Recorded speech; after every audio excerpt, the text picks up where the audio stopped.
Miss ना उस time हो। जैसे अब जल्दी में बहुत सारी चीजें होती हैं जो आप काइंड ऑफ भूल जाते हैं, लेकिन अगर आप उसको 6 7 8 हेडिंग्स टोटल गिन लो कितनी बनती हैं, मुझे तब याद नहीं रहा। एंड इट नहीं, दिस इज बिफोर अपना before the bell rings, before you start taking the history. आपके पास हेडिंग होगी एज अ टेम्पलेट, उसके नीचे ताकि फिर कोई चीज आपकी नॉर्मली मिस नहीं होती। वरना बीच में ये हो जाता है जब आप जल्दी ले रहे होते कोई ना कोई चीज मिस हो जाती है। चलें जी, नहीं, आपने पेशेंट से जाके बात नहीं करनी बेटा, ना उससे मिलना है। आपको जब खड़े हो गए वहां आपको पेपर मिल गया, आपने सिर्फ उस पर लिखना शुरू कर देना। You get my point, you will not talk to the patient. नहीं, ये हेडिंग पेज आपका वो नहीं है जो आपने साथ लेके जाना है, जो वो आपकी हिस्ट्री शीट देते हैं जिसपे आपने हिस्ट्री लिखनी होती है या पॉइंट्स लिखने होते हैं, मैं उसकी बात कर रहा हूँ। वो तो जब आप जाते हो वो तो मिल जाते हैं आपको। जब आपको मिल जाते हैं तो then you start writing those points on that. I don't know कि यहाँ तो हम पहले दे देते हैं लाहौर का तो मुझे पता है, कराची का I have no idea. Sir Karachi में बाद में देती हूँ।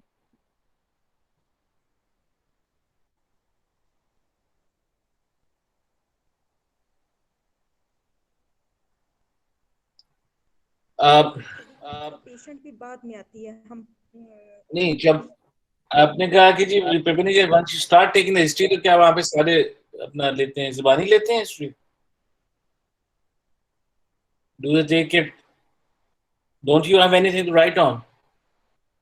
अच्छा, बेल के बाद मिलता है, लेकिन अगर बेल के बाद भी मिलता है, it hardly takes you about 5 से 10 सेकंड लिखते हैं, तो वो लिखने में कोई हर्ज नहीं है, फिर भी आप बैठ के करके उसके उससे कम से कम आप ऑर्गेनाइज हो जाते हो, then you will not gonna miss any point. My point is that कि if you have a template जहां पे आप ऑलरेडी आपने हिस्ट्री जिस फैशन में अस्सलाम आपने वालेकुम लेनी है, सर। जिस सीक्वेंस में आपको लेनी है वो आप ले लो। Sir I have to say something sir. चलो जी, लेट्स स्टार्ट। हाँ जी, जरूर। सर एक्चुअली कराची के सेंटर में ना एक दो इश्यूज हुए थे कि कैंडिडेट्स जो हैं उनको शीट्स पहले दे दी गई या देयर इज समथिंग रॉन्ग, तो वो पहले से जो है ना टेम्पलेट बकायदा केवल निमोनिक्स भी बना के अंदर लेके गए, और इसी वजह से लॉट ऑफ इश्यूज। ठीक अब है। लास्ट टाइम हमें जो है पिछली अटेम्प्ट जो हुई थी फर्स्ट, यानी इसी बैच का फर्स्ट जो हुआ था, उसमें भी इसी तरह हुआ था कि कराची सेंटर में इशू हुआ था, जिसकी वजह से ये बीएमआई चार्ट, कैलकुलेटर, इवन जो ऑब्स्टेटिकल डी है वो एग्जाम में अलाउ होती है, बट वहाँ पे देर इज इशू हुआ था। कुछ मेरी कलीग्स थी, उन्होंने बताया था कि वो इस तरह से, क्योंकि कैंडिडेट्स टाइम स्टार्ट होने से पहले ही ये इस तरह की हरकतें करते हैं, तो वो फिर एग्जामिनर्स जो है वहाँ के, क्योंकि सीनियर है वहाँ के एग्जामिनर बहुत ज्यादा, तो वो इस चीज को माइंड करते हैं। और ये एग्जाम का रूल होता है कि जब आपको शीट मिले उसके बाद आप वहाँ पे बैठ के टेम्पलेट बना लो, वो आपके टाइम में इंक्लूडेड है। अगर आप पहले से टेम्प बना के अंदर हाँ, जाने की कोशिश करेंगे, दैट इज चीटिंग। नो, ये चीज नहीं हमें नहीं, समझ देखो, आती बात है। ये है कि नहीं नहीं, डॉक्टर साहब देखो, बात ये है कि उस टेम्पलेट बनाने में टाइम कितना लगता है? Yes, sir, exactly. It takes only hardly 10 seconds, 10 to 20 seconds. इससे ज़्यादा हाँ, टाइम नहीं लगता। ये ये these 10 seconds can save you a lot even if it is after the bell. It is even after the bell, अगर वो आपका टेम्पलेट 10-15 सेकंड के अंदर कंप्लीट हो जाता है, that is not losing time, that is actually आपका जी बहुत सर। सारा टाइम सेव कर लेता है इन द एंड, ताकि आपको बाद में मिस ना हो जाए कोई चीज। क्योंकि जब वो जल्दी में कर रहे हो तो लेट्स सपोज आप ले रहे हो और आप you forget about may be medical history और सर्जिकल हिस्ट्री, और उसमें कोई ऐसी कोई सिग्निफिकेंट बात हो जो आपकी रिलेटेड है विद योर मैनेजमेंट, वो एग्जामिनर तो वहीं फंस जाएगा कि अच्छा वो तो आपने पूछा ही नहीं। या फैमिली हिस्ट्री में कोई ऐसा है, लेट्स सपोज अनोमलीज की है या कोई और चीज है, तो फिर then you kind of stuck up. तो ये लिखा होगा तो उसके आगे तो आपने टिक यस या नो करना है ना, या नो नो भी करना होगा, तो वो जब पढ़ोगे आपको पता होगा जिसकी फैमिली हिस्ट्री में कुछ नहीं। तो आई सजेस्ट कि whenever you get a time, either before bell और आफ्टर बेल, जिससे आपने कहा चलो आफ्टर बेल इज मोर बेहतर, जिसमें आप it is your time, you can do what ever you want, कोई आपको मना नहीं करेगा, you can do that at that time. और अगर आपको अपॉर्चुनिटी मिल जाती है पहले पेपर लेके जाने की और लिखने की, तो then it's your choice. I don't know, पर इट जनरली हेल्प्स तो आपको ऑर्गेनाइज करने में। चलो जी, let's start with the case today. जी sir. Mrs. Sarah, wife of Mr. Usman, 27 year of age, housewife, educated up to intermediate, resident of Shahadra, with blood group B खैर positive. आराम से, जी सर. खैर से मेरी बात सुनो, आराम से, जल्दी कोई नहीं है। ये जो पहली वाला जब आप इसे सुना रहे होते हो, इट इज योर टाइम, जी सर. तो don't rush into this thing, ताकि आराम आराम से बोलो, ताकि सबको समझ भी आए और जो एग्जामिनर सुन रहा है आपकी बात उसकी समझ भी आए। अब मुझे ना अब इसकी एज याद रही है ना कुछ और याद रही है, और तू कहानी लेके अपनी ट्रेन को थोड़ा सा स्लो करो। तो let's start again. Mrs. Sarah, wife of Mr. Usman, 27 year of age, housewife, educated up to intermediate, resident of Shahadra with blood group B positive. This is her first non-consanguineous marriage of both partners. She is married for 7 years, Gravda 4, Para 3 with no miscarriage. Last child born 4 years back, previous one cesarean section and 2 alive issues. She is unsure of her dates. Her calculated dates according to her recent scan, 28 to 30 week of gestation according to my patient. She is admitted through outpatient department of Jinnah Hospital, Lahore on 2nd of June 2021 for workup and evaluation of chronic renal disease and correction of her anemia. My patient history date back 4 years when she had her last child born in Social Security Hospital. It was a stillbirth due to raised blood pressure followed by severe placental abruption at 8 months of gestation, and cesarean section, emergency C-section were carried out, and in post-partum period, she gave history of swelling of her whole body and urea, and she has been told that her kidneys are not working properly. And she also gave history of multiple blood transfusions in that in postpartum period, and she referred to tertiary care hospital. She was admitted to Jinnah Hospital at that time for 1 month and remained on daily dialysis. And also after discharge, she remained on dialysis for 2 years for twice a week. She was compliant with her visit to nephrologist, and her last serum creatinine was before pregnancy 1 milligram per deciliter, according to my patient. She conceived spontaneously in irregular menstrual cycle. Her urine pregnancy test. She did not perform her urine pregnancy test, and she presumed herself pregnant when she had her nausea and vomiting, and she went to her physician, and her certain blood tests and investigation has been carried out. Her ultrasound scan was done, and she has been told that she is 5th month pregnancy, and it is single alive intrauterine pregnancy with no gross fetal anomaly. Her serum creatinine levels was done, and according to patient, it was 5 milligram per deciliter at that time. Her hemoglobin level was low, and she has been transfused with 1 unit of blood, and also was prescribed with iron and calcium supplements. And however, no change of her medications regarding her kidney problem were changed. My patient did not give history of flu, fever, rash, urinary tract infection, pervaginal discharge, or intake of folic acid in her first trimester. Thickening felt at 5th month of her gestation. She did not give history of headache, bleeding of vein, epigastric pain. Her blood pressure is remained normal up till now. No history of increased hunger, increased thirst, or increased urination. However, she gave history of easy fatigability and generalized weakness and shortness of breath on household activities in start of her pregnancy, but no history of chest pain radiating toward left arm, no history of orthopnea or paroxysmal nocturnal dyspnea. Her diet is deficient in meat, egg, and green leafy vegetables. She gave history of worm infestation, and she also been treated with tablet Zental twice daily for 3 days, according to patient, and no history of pica intake, no history of bleeding from any orifice, bleeding disorder in personal or family history, no history of jaundice, fever with night sweat, recurrent UTIs, loose motions, no history of excessive tea or caffeine intake. Her fetal movements are remain normal up till now. Her abdominal growth, according to patient, are remain normal, and she referred to tertiary care hospital for her further workup and evaluation. During her hospital stay, her certain blood test investigations has been carried out. Her physician consultation has been done, and in her hospital stay, 3 units of the blood has been transfused, and no reaction were noted after that. And also certain medication, a certain change of her medications were done. Her fetal heart sound and fetal kick count was done daily, twice daily, and her blood pressure record were maintained. Further plan of management, time, mode of delivery, breastfeeding, contraception has not been discussed with my patient. My patient is Kravda 4, Para 3. Her firstborn was 6 years back. It was male baby delivered at term in private hospital. Her second pregnancy was 5 years back. It was again a male baby delivered at term in private hospital. Both babies were alive and healthy with average weight, breastfed and vaccinated. No history of antepartum, intrapartum, and postpartum complication in both pregnancies. Her third born was 4 years back. It was female baby. It was a stillbirth due to severe placental abruption and raised blood pressure, as already described. She has age of menarche of 13 years. She has 6 by 28 day regular cycle, average flow, with no history of dysmenorrhea, dyspareunia, intermenstrual bleeding, and postcoital bleeding. However, since her last child born, her cycle became irregular with no specific pattern. No history of diabetes, hypertension, ischemic heart disease, asthma, and tuberculosis in my patient. No previous surgical history except her one previous cesarean section. Her family history is significant for hypertension in her mother. She is non-smoker, non-addict, non-allergic to any drug. She is living in her own house with her husband and kids.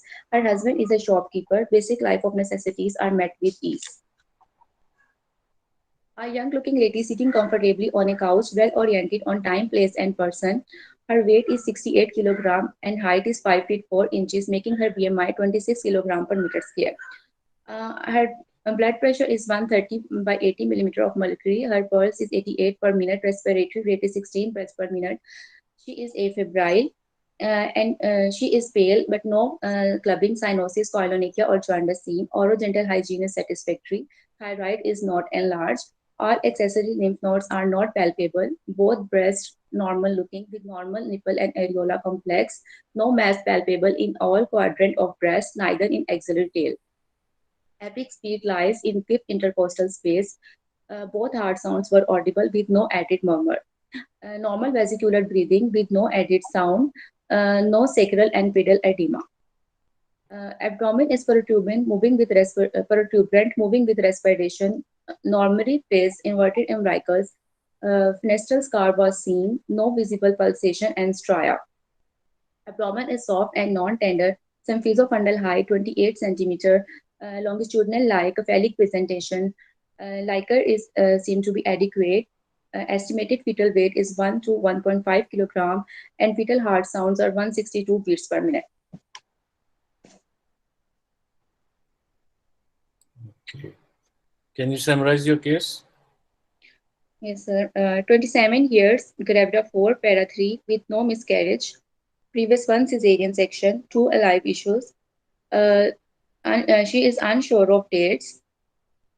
Her gestational age is 28 to 30 weeks according to her recent scan. For workup and evaluation of chronic kidney disease and correction of her anemia, she is pale. Symphysiofundal height is 28 centimeter. Longitudinal like a phallic presentation. Liquor seem to be adequate. Estimated fetal weight is 1 to 1.5 kilogram. Fetal heart sound is 162 beats per minute.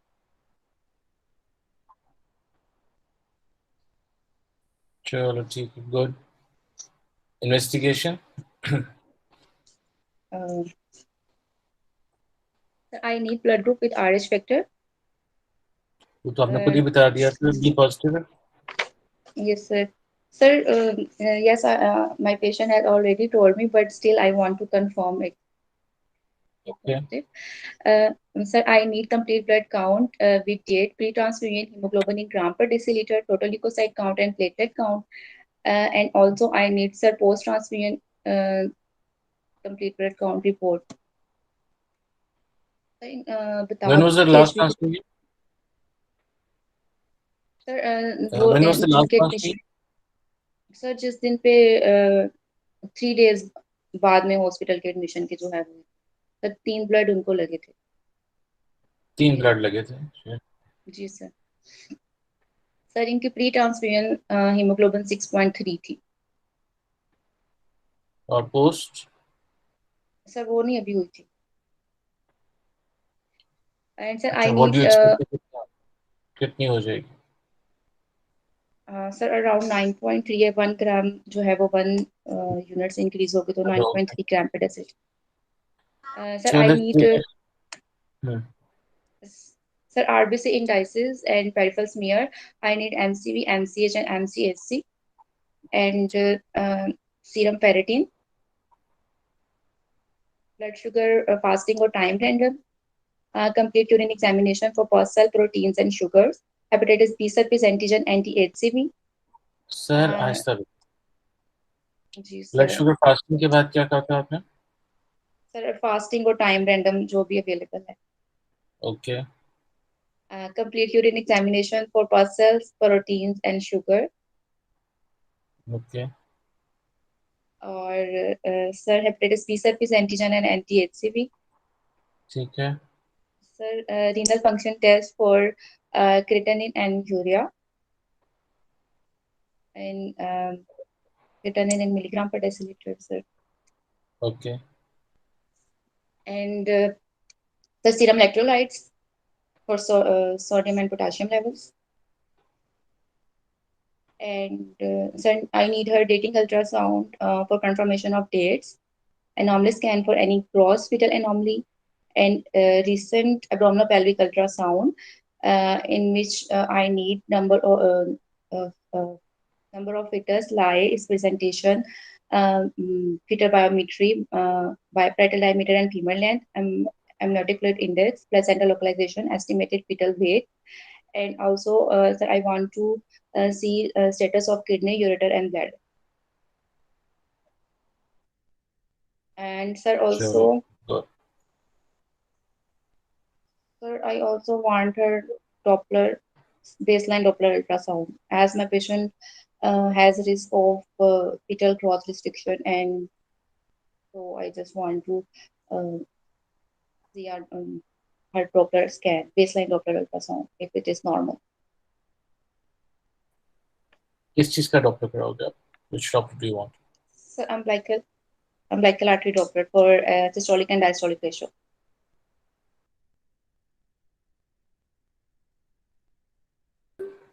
चलो ठीक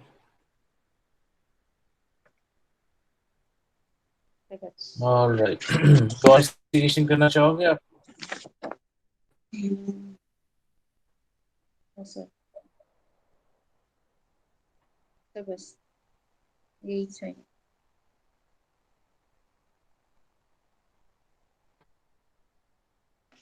नहीं जी का मतलब कि आगे चले ये sir आगे चले. मैंने कहा नहीं चाहिए और बस यही चाहिए.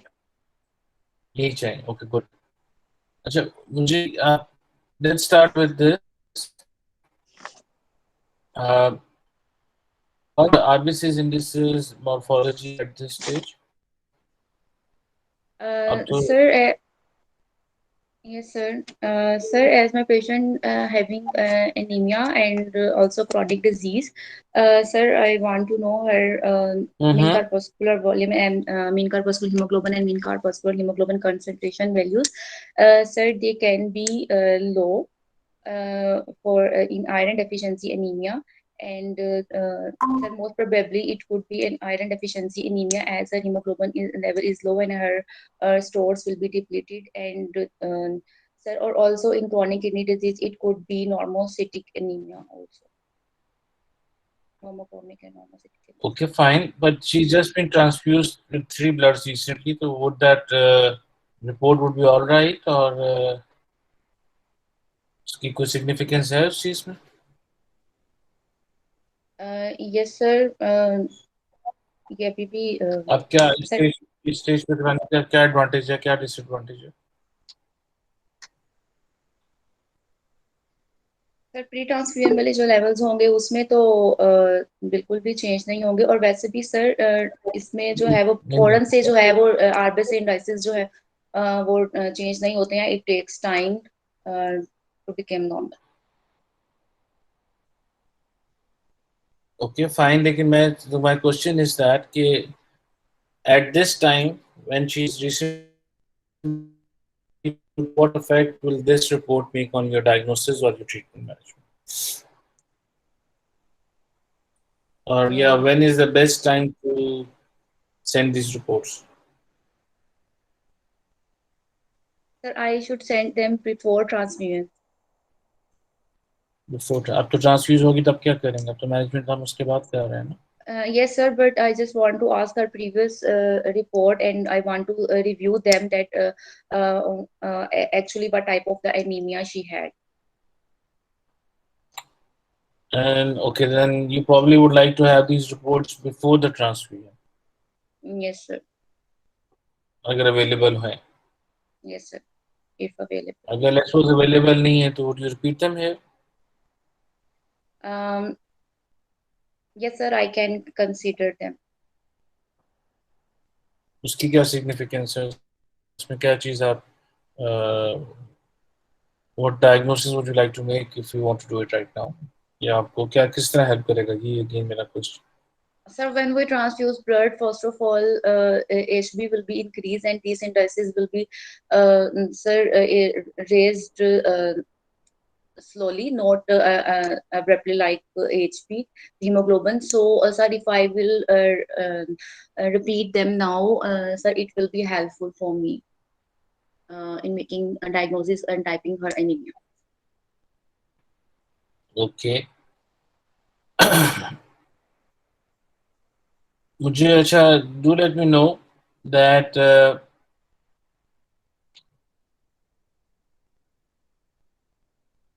what type of blood transfusion do in this? Sorry, आवाज break कर गई है। आवाज नहीं आ रही? Okay, fine. Yes, sir. What kind of blood transfusion? अब आ रही है आवाज है? जी जी सर पैक्सेल वॉल्यूम तो क्या लगा था? सर उन्होंने तो मुझे ब्लड का ही Did you बताया ask था the तो patient? यस सर वो बस ब्लड ही बता रही थी उनको आइडिया नहीं था कि पैक्सेल है या कौन से हैं लेकिन आई थिंक पैक्सेल वॉल्यूम जी as there is no risk of overload with that Why would you recommend Paxil volume? Sir, because with Paxil volumes, sir, plasma is being separated, and as my patient is having low HB and she need multiple transfusions, it will decrease her risk of overload to my patient.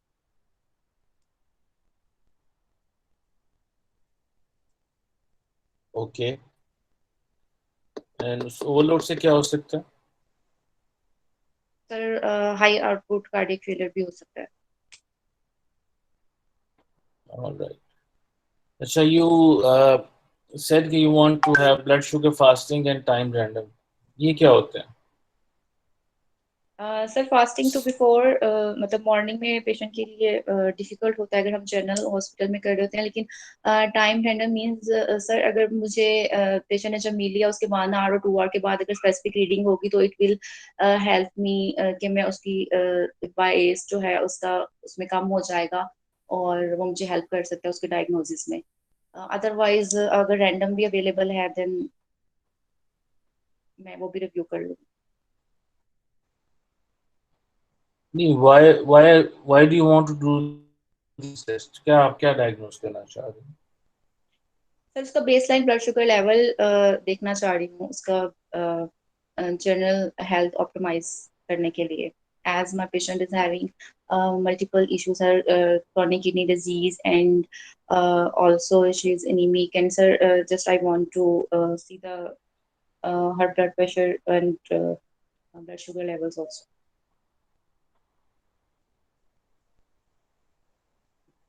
optimize You want to screen something out, right? yes sir screen her क्या diet screen क्या करना चाह रहे हैं? sir Want to screen her what is diet the best what is the best method? Sorry आवाज break कर रही है hello What is the best method to screen diabetes? Sahil, can you sir hear me now? yes sir sir best method to diagnose the diabetes is oral glucose tolerance test and rest of sir all methods are used for screening of diabetes So why like sir patient का हुआ नहीं हुआ था कोई और you opted for वैसे भी she is non Sir, she is not diabetic, so just I want to screen first, and if her any level is blood sugar random, I it is deranged, then I will go for diagnostic levels at 20, as she is at 28 weeks. So I will go for oral glucose tolerance test after that if it find to be deranged. अगर ये values normal आती हैं तो फिर क्या करोगे? Will you do oral glucose tolerance test और will be what you say कि हम कुछ नहीं करेंगे? Sir, as my patient is not giving me any history and also not having any risk factor, neither a family history or not in previous pregnancy she was diabetic, but there is only one risk factor being an Asian that it should, but it is only one risk factor, so I can screen it with blood sugar random oral glucose tolerance test is due to its cost and availability, sir. We usually do not perform in all patients, but I may consider it. What is the role of glucose challenge test in this case? Sir, she is not.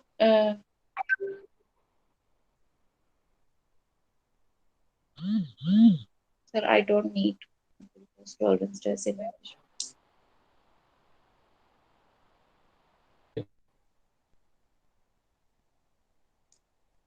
What is the role of this? Why do you want to have that done?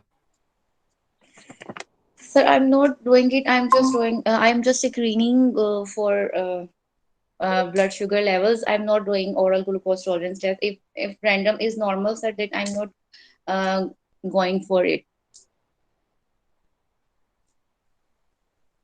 अच्छा चलो ठीक. What is the role of creatinine, urea creatinine? Yes, sir. Sir, with kidney disease, in pregnancy, sir, we usually do serum creatinine levels for to stage the disease and for the severity of the disease. That's why, sir, I need her renal function test to optimize her renal status. How often do you repeat these tests? Sorry, sir. How often do you repeat these creatinine tests in chronic renal disease? Sir, 2 weekly. In 9 months time आपके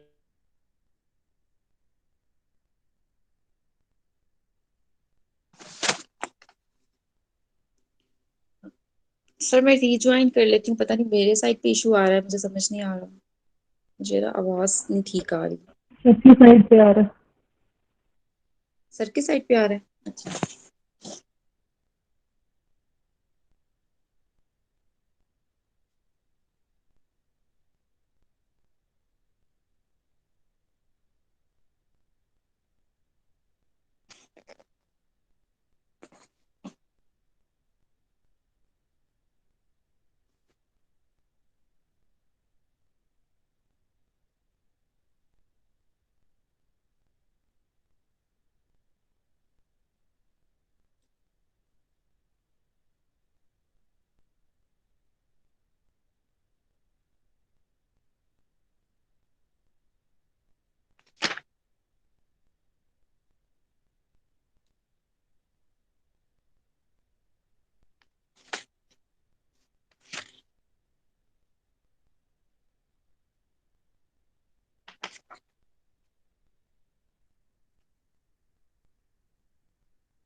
hello.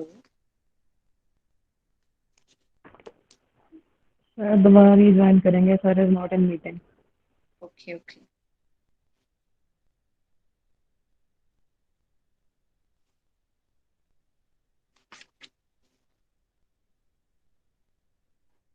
Hello. जी sir. हाँ So you would, in such cases, repeat urea creatinine every 2 weekly, right? Yes, sir. Her creatinine level is 4.4. This is high. So that's why, sir, I will be more vigilant for her renal status. And what about the electrolytes? Why do you want to have those? Yes, sir, because she's having chronic kidney disease, and sir, I am suspecting hyperkalemia with the severe renal damage. That's why, sir, I'm doing her serum electrolytes level. Sir, the Okay. mechanism of hyperaldosteronism will be affected in severe kidney disease, and more resorption of potassium will be there, Okay. and hyperkalemia can occur. Yes, sir.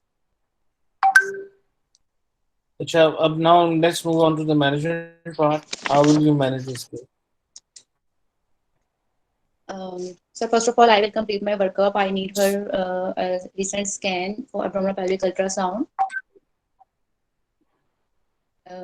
Sir मैं report बता दूं हाँ बता दो sir pelvic scan sir उसका जो obstetrical scan था वो नॉर्मल था और 28 वीक्स के उनके पैरामीटर्स थे लाइकर नॉर्मल था और बायोमीटर्स भी ठीक थी और लॉन्गिट्यूडिनल का पेलिक्लाई है प्लेसेंटा पोस्टीरियर है और सर जो केयू भी हुआ था सर उसमें right kidney 73.9 into 23.7 mm and left kidney 71.9 into 27.7 and both kidneys shows increased pericymal echogenicity और impression में chronic kidney disease किया हुआ Okay. Sir, I will counsel my patient regarding her diagnosis that she is having a high risk pregnancy with severe renal disease and iron deficiency anemia in her pregnancy. I will explain her certain fetal maternal risk with her disease that in maternal risk she could have developed preeclampsia, fetal growth restriction, spontaneous or iatrogenic preterm delivery infections, permanent loss of her kidney function, which is around 35% after pregnancy, even in 1 year of the pregnancy, and in fetus, she could have developed polyhydramnios due to high polyhydramnios and risk of prematurity, RDS, neonatal ICU admission. And sir, I will counsel my patient that she is having a severe renal impairment, and even in the absence of fetal growth restriction and preeclampsia, she may need to deliver early if she had a rapid deterioration of her renal functions, or she may need even dialysis if her biochemical markers are deranged. And I will also counsel my patient that she is extremely risk of extreme preterm delivery, and but still even with deterioration of her renal functions, if she need for the dialysis, even with the dialysis, she may have a successful pregnancy outcome of around 50 to 80%. I will involve the multidisciplinary team, including the nephrologist, neonatologist, anesthetist, and I will also do the risk assessment of my patient. My aim is to take her pregnancy with strict fetal-maternal monitoring as close as term. If everything remains normal, at least at 38 weeks. And I will optimize general health of my patient. I will treat her anemia. I will repeat her hemoglobin levels. Add her 3 blood transfusion has already been done, and her pre-hemoglobin transfusion hemoglobin level was 6.3, and now after transfusion it will be around 9.3. I will further calculate her iron dose. As she is at 28 weeks and it is remote from term, I will calculate her iron dose and will transfuse her IV iron sucrose, as it is direct observed therapy and bypass GI side effects. I will give her, I will transfuse her 6 doses of IV iron sucrose on alternate days, and we'll see for any reactions. If and see and will be vigilant for any IV iron transfusion reaction. And I will during her hospital stay, I will check her blood pressure record. I maintain her blood pressure record, 8 hourly blood pressure daily, and fetal heart sound and fetal kick count twice daily. And if and her liver function will repeat her liver function test and serum electrolytes and twice weekly and gross scan 2 weekly and check for any urine for urine albumin weekly and if everything remains normal, I will keep my in collaboration with nephrologist, I will keep my patient on follow twice weekly follow-up visits. At each visit, I will reevaluate my patient, ask about her fetal movements, and take detailed history of any sign and symptom of if she headache, wearing of VN, and will check her blood pressure record, will do her examination, absence of height, amount of liquor, estimated fetal weight, check her fetal heart sounds, and then at 34, everything remain normal. At 34 weeks, I will give her steroid covered dexamethasone 12 milligram, 2 doses and 12 hourly. And then I will at 36 weeks I will discuss the time, mode of delivery, breastfeeding, and contraceptions in form of long-acting reversible contraception. I will look for the good predictors of vaginal birth after cesarean section. If everything remain normal and her estimated fetal weight is normal and no current obstetrical indication for her cesarean section, and previous cesarean section was a non-recurrent cause of her cesarean section, I will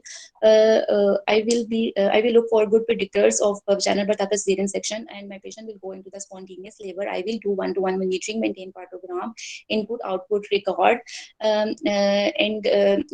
input-output record, and at fully dilatation, I will shift my patient to delivery room. I will also arrange the blood and will be also arrange the blood, and also emergency theater will be ready all the time as she is previous one. Then I will at fully dilatation, I will shift my patient to delivery room. After delivery, I will do active management of third stage of labor and give early essential newborn care, skin to skin contact of baby, delayed cord clamping and skin to skin contact. Initiate the breastfeeding. After delivery, I will shift my patient to recovery room and post-op monitoring for her vitals record, and will strict monitor for her input and output record, and vigilant for any perivaginal bleeding. And if everything remains normal, I will discharge my patient and advise her to repeat her renal function test in collaboration with nephrologist on after 10 days, and then at 6 weeks.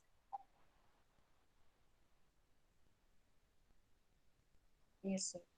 And then 6 weeks, and then I will refer my patient to for her further workup of her renal disease to nephrologist.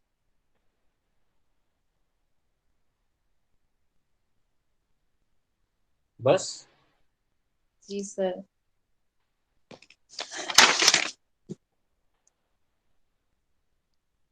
आपने कभी वो मदरसे में गए हो?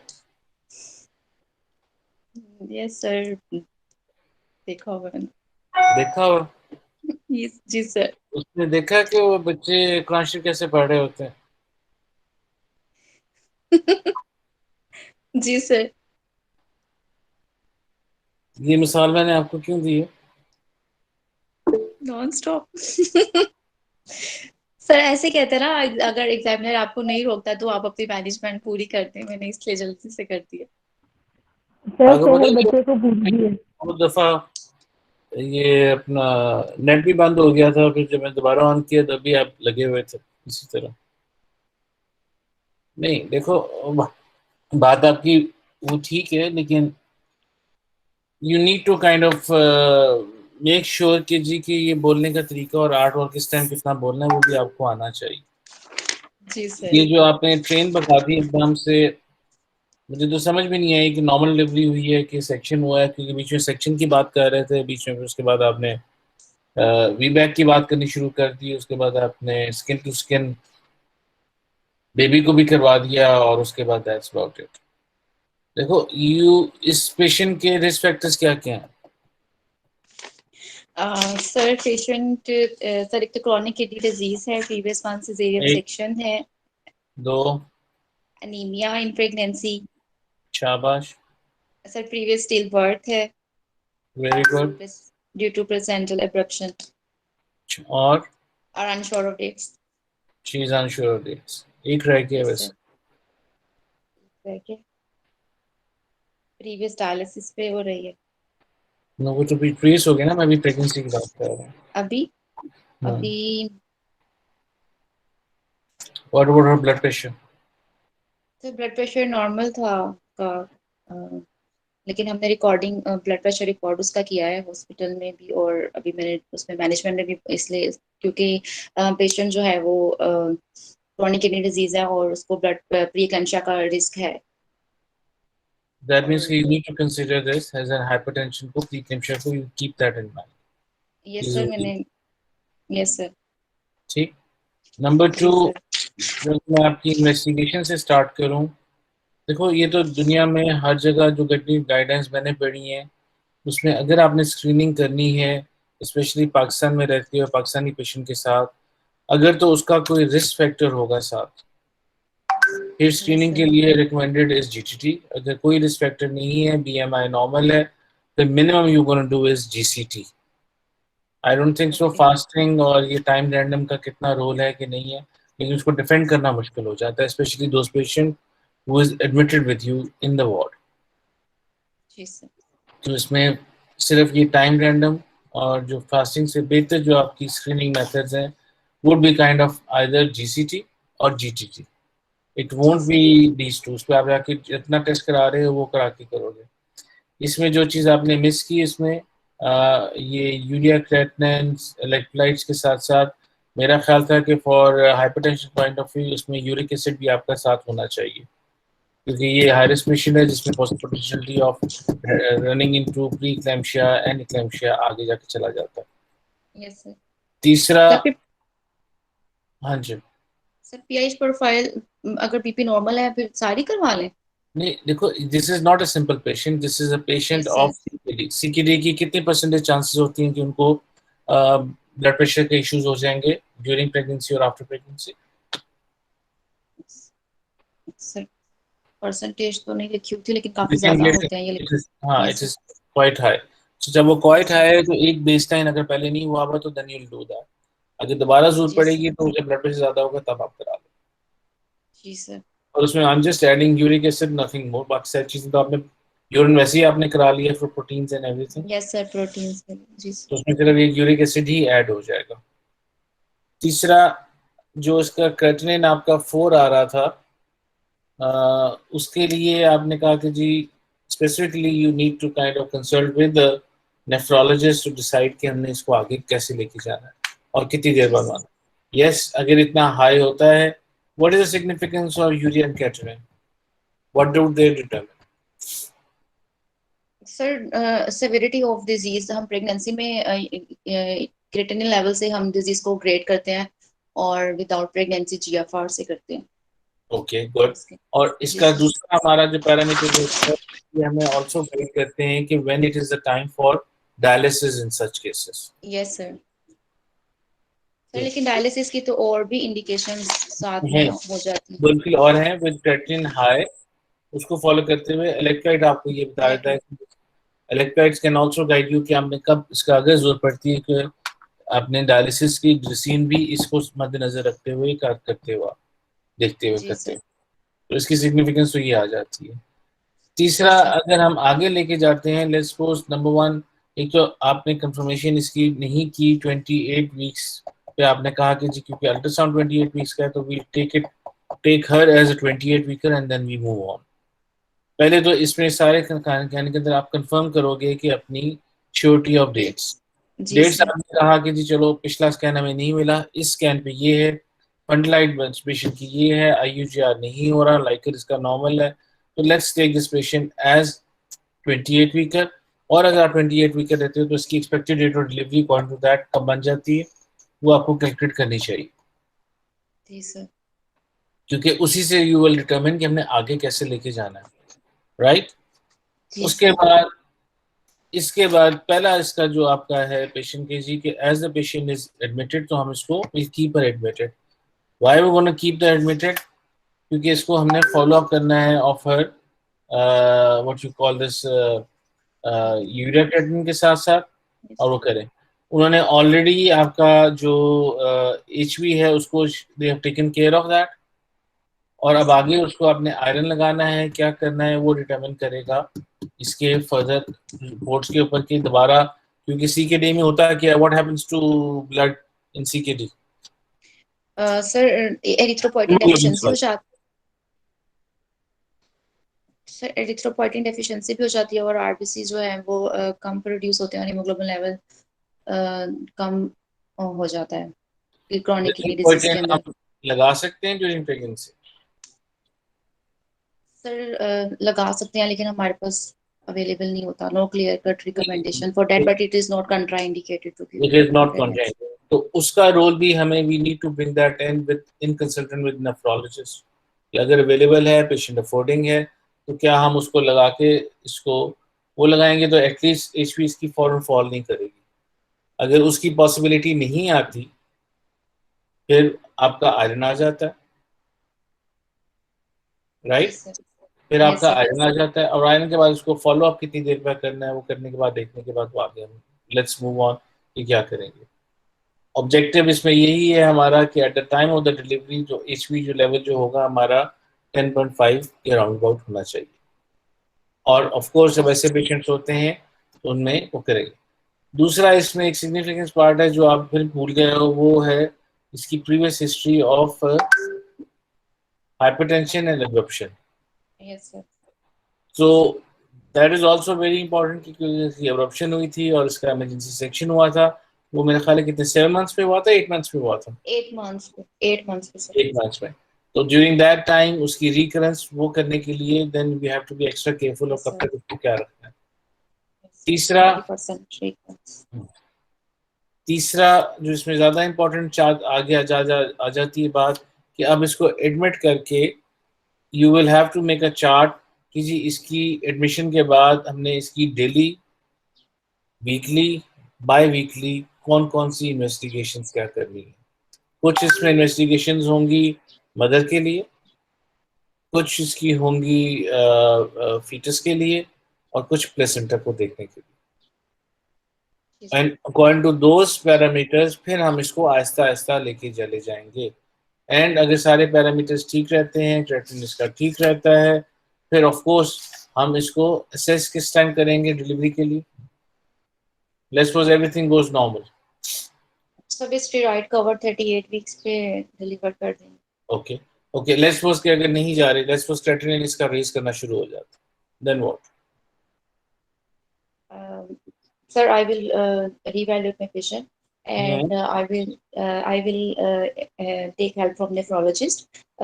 And sir, if she has only creatinine levels are read or any, I will check for serum electrolytes and then nephrologist sir अगर वो medical treatment से ठीक नहीं हो रहे हैं तो अगर वो dialysis advise करते हैं तो फिर हम patient को dialysis भी दे सकते हैं।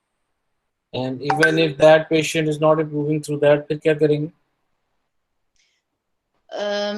सर डायलिसिस से जो है वो क्रोनिक किडनी डिजीज तो उसकी सेटल नहीं होती है, ओनली मैटरनल कंडीशन जो है वो स्टेबल होती है। तो सर हम एटलीस्ट वायबिलिटी की एज 34 तक जो है वो पेशेंट को जिस पे 90% से ज्यादा सक्सेस है उस तक ले जाएंगे और फिर हम डिलीवर भी करवा सकते हैं। नहीं, इसमें आप ये कहोगे कि अगर पेशेंट की persistently कंडीशन डिटेरियोरेट कर रही है और नेफ्रोलॉजिस्ट कह रहा है, क्योंकि यू डू नो प्रेगनेंसी का effect on the renal status और general condition of the patient पे जो ऑलरेडी कॉम्प्रोमाइज्ड है, तो उसमें फिर हमें we might have to discuss the termination of pregnancy early. ठीक है जी सर। लेकिन ये decision it lives on with the nephrologist आके कि जी कि अब आप इसको डिलीवर कर दें ताकि इसके रीनल पे लोड कम हो और मे बी इसका सर्वाइवल के चांसेस बेहतर हो जाए for the mother point of view. जी सर।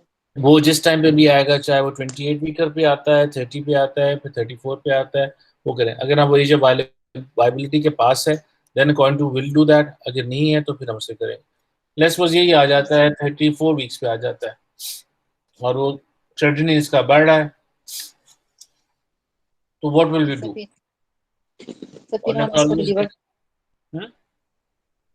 प्रीवियस वन है तो फिर 34 वीक्स पे है, तो सर हम फिर इसको कंसीडर कर सकते हैं सिजेरियन सेक्शन से डिलीवर कराने के लिए। और सर Yes, मैं आउट भी कर दूंगी risk of induction versus the safe delivery with caesarean section, risk of scar और, रप्चर विद और, इंडक्शन एंड और किस जगह डिलीवर करोगे आप?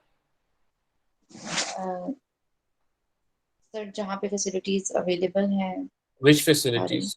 Tertiary tertiary care sir, tertiary care में करेंगे जहाँ पे फैसिलिटी सारी अवेलेबल हैं, सीनियर एनेस्थेटिस्ट है, आईसीयू वो आईसीयू की फैसिलिटीज हैं सर वहाँ। जहाँ पे आपके पास आईसीयू की फैसिलिटीज, जहाँ पे आपके पास डायलिसिस की फैसिलिटीज, क्योंकि these are the patient dialysis, होता जी है कि सर, पोस्ट, उसको मत भूलो आप। जी सर, डायलिसिस पे हर जगह नहीं होता ना। एंड जी नंबर सर, 3, मोस्ट इम्पोर्टेंटली, जहाँ पे नियोनेटल फैसिलिटीज भी 34 वीकर बेबी के लिए अच्छी हो, ये जी रिकमेंड सर, करोगे आप। सिर्फ टर्शियरी केयर सेंटर के आ देने से does not make your life simpler. You will have जी टू सर, ऐड ऑन कि जी कि ये कि जी इसमें हमें इन्वॉल्वमेंट ऑफ वहाँ पे नेफ्रोलॉजिस्ट भी होगा, डायलिसिस सेंटर भी होगा, नर्सरी भी अच्छी जी होगी, एनेस्थेटिस्ट भी अच्छा होगा, थिएटर भी अवेलेबल होगा, और फिर इस तरह करके हम आगे लेके चले जाएंगे। जी सर, वो करेंगे तो फिर then we can kind of move on to other things. जी सर। एंड अगर आप इसका सेक्शन करोगे तो क्या करोगे सर?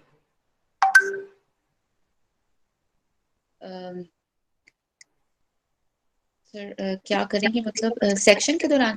हाँ, सर उसका आउटपुट मॉनिटरिंग स्ट्रिक्टली करेंगे और input output record strictly monitor करेंगे और सर उसको ब्लड अरेंजमेंट करेंगे शाबाश। और बिकॉज और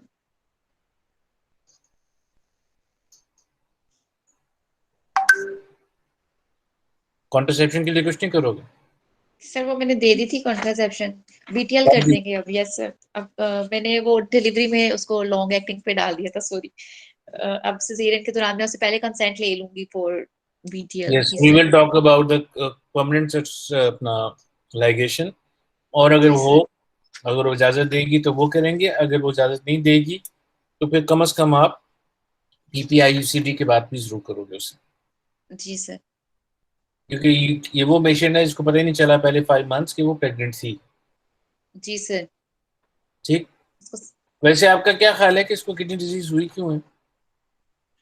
सर इसको हेमरेज की वजह से प्लेसेंटल अब्रप्शन सवेयर हुई थी, उसके बाद एक्यूट किडनी इंजरी उसी टाइम पे उसको हो गई होगी। और सर वो कहती थी कि उसको 4 दिन तो किसी ने उसको पूछा ही नहीं है, वो कह रही थी कि मुझे यूरिन नहीं आ रहा, यूरिन नहीं आ रहा, तो कोई उसको वो बॉदर ही नहीं कर रहा था इस बात पे। तो जब उसकी सारी बॉडी पे स्वेलिंग हो गई तो फिर उसको सारे उसके टेस्ट वगैरह करके उसको रेफर कर दिया।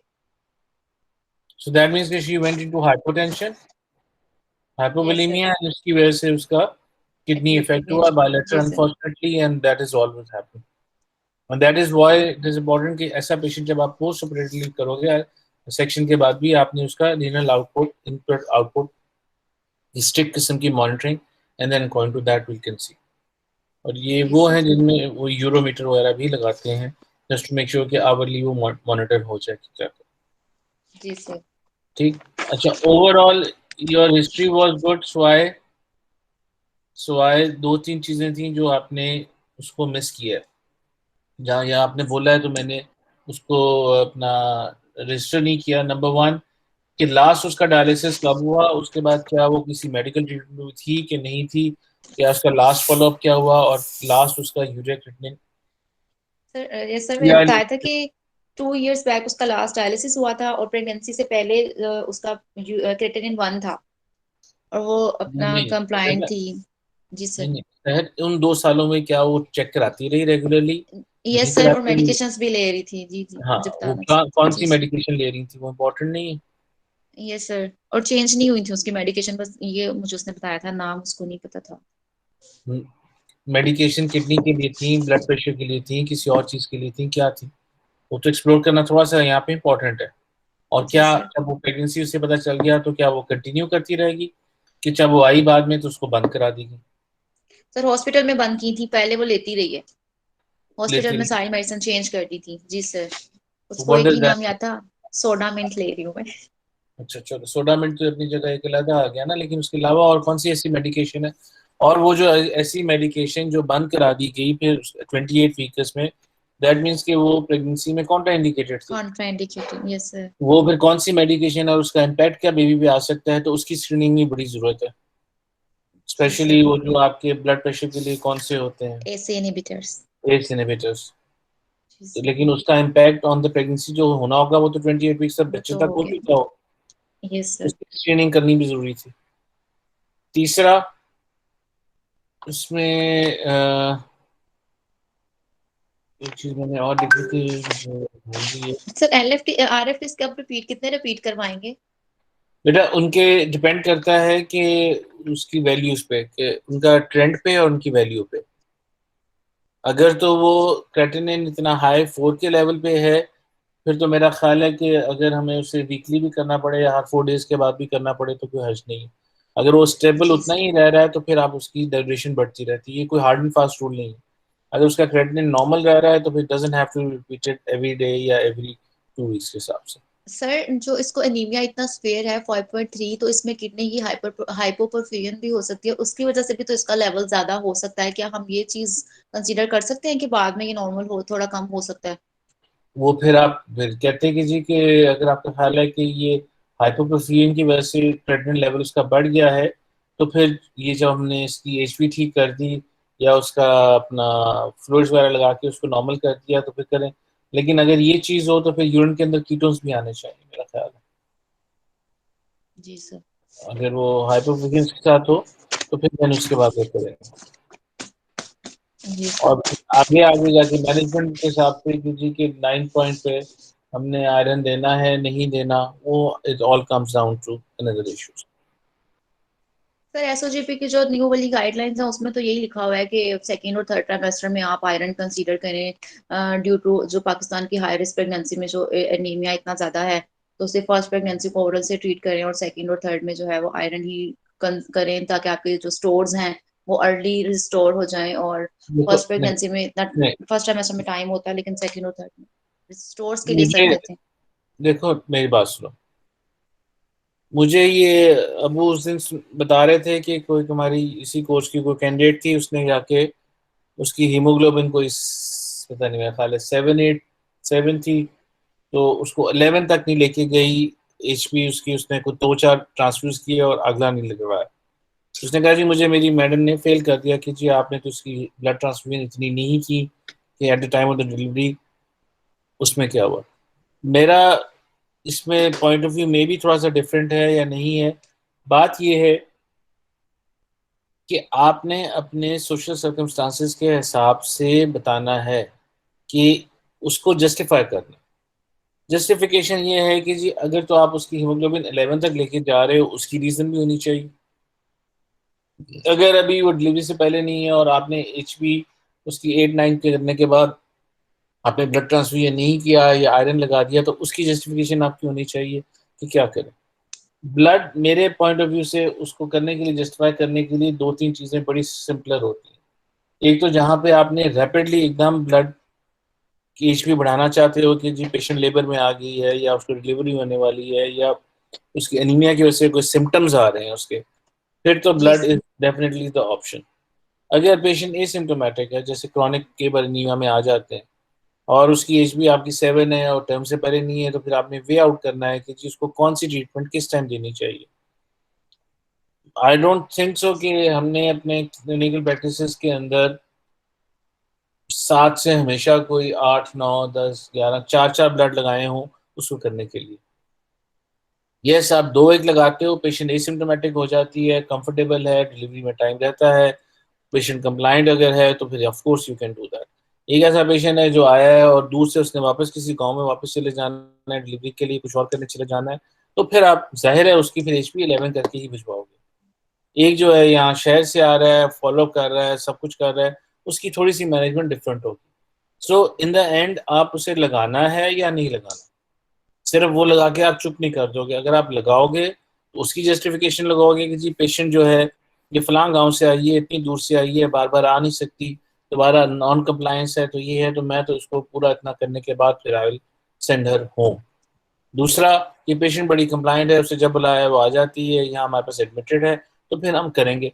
और दूसरा ये भी रिमेंबर दैट कि आप एक ब्लड एक बैग कितनी देर तक अपना ब्लड बैंक में रख सकते हो। तीसरा, आपकी अपनी सर्विसेज कैसी हैं। मेरा एक दोस्त है, वो अपना कहता है कि जी हमारे पास अगर प्लेसेंटा इंक्रीटा आता है तो हम इंग्लैंड में बैठे होते हैं, हम तो सिर्फ फ़ोन उठाते हैं, वहाँ उन्हें कहते हैं कि जी हमें ओ नेगेटिव के 10 बैग भिजवा दो विदाउट क्रॉस मैचिंग, और जो भी करना कहता है हमें तो 10 बैग मिल जाते हैं, हमने तो कभी बैग के पीछे नहीं भागे। उनकी मैनेजमेंट फ़र्क है। हमारे यहाँ आपको पता है कि ब्लड की मैनेजमेंट कितनी डिफिकल्ट है और क्या करना है। एज अ पेशेंट को as a whole you have to make sure कि जी हमने उसकी मैनेजमेंट किस पॉइंट ऑफ से एट दैट टाइम क्या करनी है। यू कैन वेल इमेजिन रात के 2 बजे अगर कोई ऐसा पेशेंट आ जाता है पीपीएच के साथ या सॉरी प्रीविया के साथ और हैवीली ब्लीड कर रहा है, तो how many times the doctors have run to the blood bank to ask for the blood, या अटेंडेंट्स उस टाइम मिलते भी कई बार नहीं है, और जब ऑपरेशन खत्म हो जाता है तो 10 के 10 अटेंडेंट सामने आके खड़े हो जाते हैं। हमारे साथ तो कई दफ़ा हुआ था, हमेशा हुआ। लेकिन आपने उसकी मैनेजमेंट प्लान अपनी कंडीशन के हिसाब से उसको जस्टिफाई कर सकते हो तो वो ठीक है। अगर आप उसको जस्टिफाई नहीं कर सकते 4 ब्लड लगाने की, फिर आप वहाँ पे जो भी एग्जामिनर चाहे लगाओ या ना लगाओ, फिर आप फेल हो जाओ।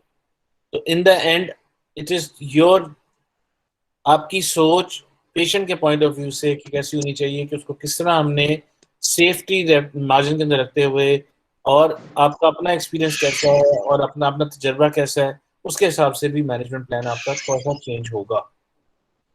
लेकिन जब भी चेंज होगा you have to make sure कि उसको आप जस्टिफाई कर लो, चाहे वो सी सेक्शन करना हो, चाहे नॉर्मल डिलीवरी करनी हो, चाहे ब्लड लगाना है कि आयरन लगाना है, ओरल आयरन देना है कि आईवी आयरन देना है।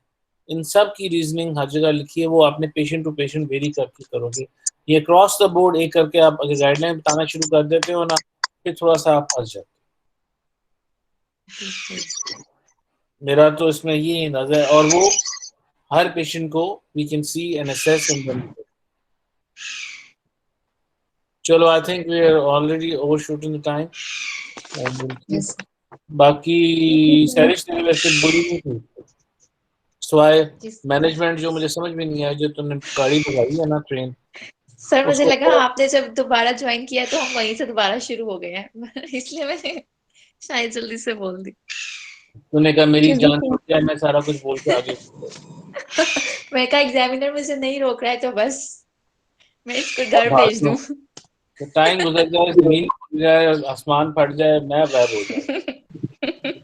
Hello, जी सर। Sir, hello. जी I have one Welcome, sir. question. जी बेटा, जल्दी से बोल दो भैया। जो इसका जो अनीमिया है, इसको हमने टाइप करने के लिए what type of this anemia shall we have आपकी this? आवाज कट रही, सॉरी आपकी बात आवाज कट रही। हम लोग इसमें पेरिफेरल स्मीयर और सीरम फेरेटिन लेवल को करवाएंगे ताकि we can type it is a chronic anaemia और it is a iron deficiency anaemia. So actually first हाँ, मेरी सजेशन इसमें ये है कि आप जरूर कराओगे, लेकिन ideally speaking it should be done once the patient came in at 6.3 HP. That will be the ideal time to have it done. तो आप खैर बाद में भी करा सकते हो, अगर नहीं है तो फिर आप फिर भी कुछ ना कुछ आपका आइडिया हो जाएगा, कराओगे जरूर। तो डिटरमिन ये करना है कि अगर हमारे पास पेरिफेरल स्मीयर है तो वी कैन सी दैट कि it is a chronic anaemia. Yes, it is Or just to it is check the type of anemia. because they are this can be the dual cause of anemia because Of course, already देखो एक आपको cause तो इसकी CKD का तो पता ही पता है इस पेशेंट का, yes उसके साथ बाकी आए करें। लेकिन लकीली इस पेशेंट को उन्होंने डीवर्म भी पहले कर दिया है, सारा कुछ कर दिया था, इसलिए फिर आगे। लेकिन टू मार्क के टाइप ऑफ एनीमिया, देखो अनफॉर्चुनेटली ऐसे जो आते हैं, आई हैव सीन दैट वो इसी स्मेस के अंदर we can end up having diagnosing aplastic anaemia भी तो हो सकता है, यस या मैलिग्नेंसीज भी हो सकती हैं। जी तो उन सबको टाइप के लिए आते हैं कि ये आपकी वर्कअप के लिए डिपेंड करना आसान है rather than of not doing it. चल थैंक यू सर। ओके बेटा, good luck, see you next week.